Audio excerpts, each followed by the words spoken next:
اعوذ باللہ من الشیطان الرجیم بسم اللہ الرحمن الرحیم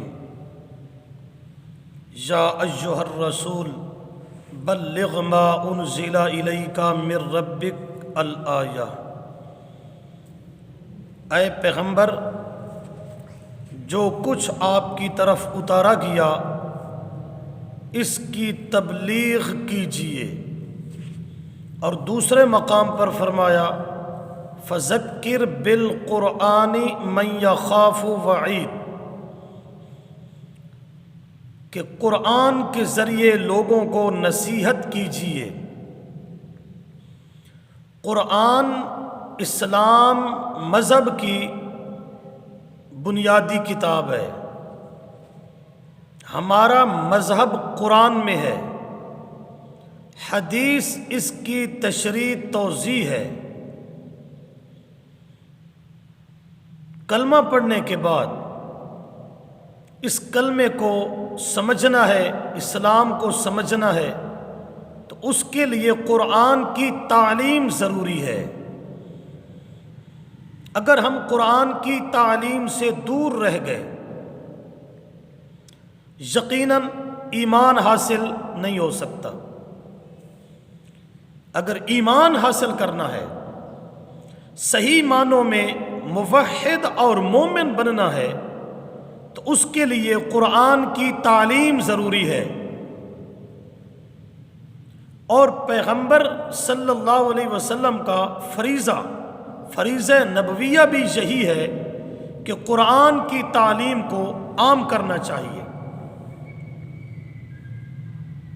ربنا وابعث فیہم رسولا منہم یتلو علیہم آیاتک، یہ فریضہ نبویہ ہے کہ لوگوں کو قرآن کی تلاوت یعنی الفاظ کی ادائیگی کی تعلیم دے، تاکہ تلفظ عربی لہجہ کے مطابق بن جائے۔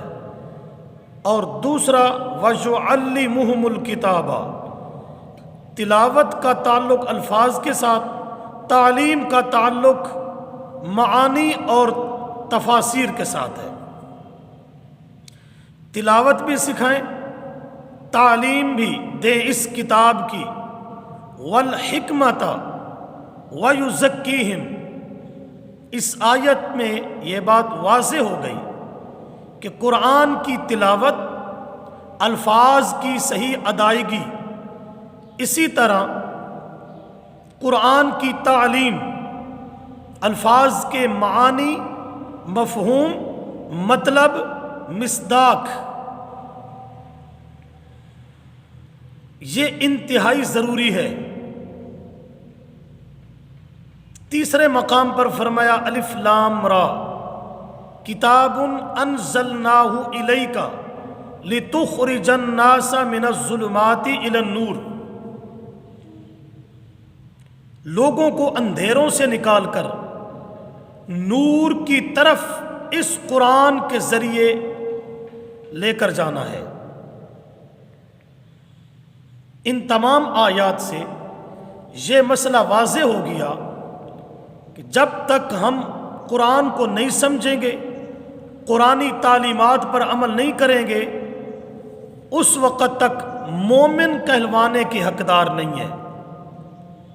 کیونکہ ایمان حاصل ہونا ہے قرآن سے، اور جس قوم کو، جس فرد کو قرآن آتے ہی نہیں، وہ قرآن کے مسائل سمجھتے ہی نہیں، تو اس کو ایمان کیسے حاصل ہوگا؟ ان ھذا القرآن یہدی للتی ہی اقوم، فرمایا کہ اگر سیدھا راستہ چاہیے، اقوم راستہ چاہیے، تو وہ راستہ قرآن دکھا سکتا ہے۔ اسی طرح یہدی الی الحق و الی طریق مستقیم، حق کا راستہ چاہیے، صراط مستقیم چاہیے، تو فرمایا وہ کتاب اللہ ہے۔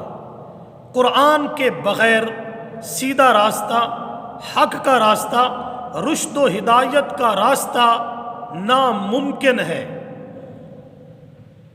لیکن ہمارے لیے المیہ یہ ہے کہ ہم نے ہر کتاب کو پڑھا سمجھا، اس کی تعلیم و تربیت جاری و ساری ہے، لیکن قرآن سے دور ہیں، الفاظ تک محدود ہیں۔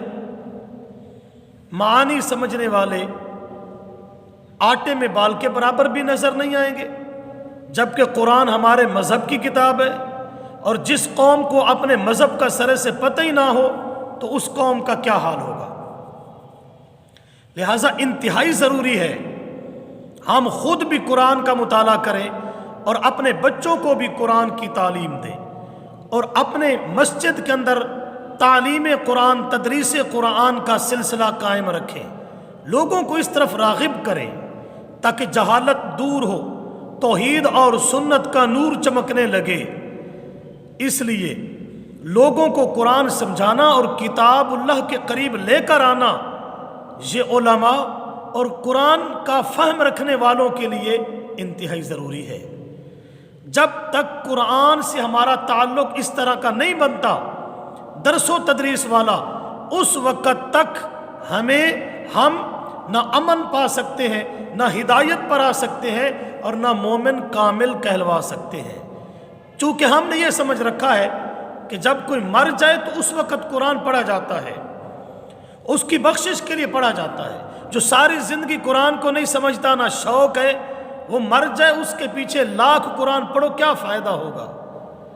تو قرآن دراصل یہ ہمارے مذہب کی کتاب ہے، اس کو ہم نے سمجھنا تھا، اس کے مطابق ہم نے عمل کرنا تھا، لیکن ہم نے اس کو بخشوانے کے لیے رکھ لیا ہے، اپنے لیے ذریعہ ہدایت نہیں بنایا۔ وَنُنَزِّلُ مِنَ الْقُرْآنِ مَا هُوَ شِفَاءٌ وَرَحْمَةٌ لِّلْمُؤْمِنِينَ۔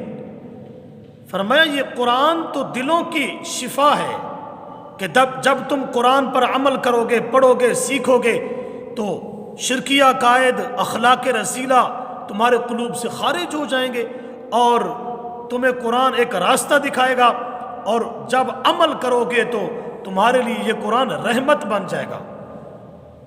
لیکن ہم نے اس کو چھوڑ رکھا ہے۔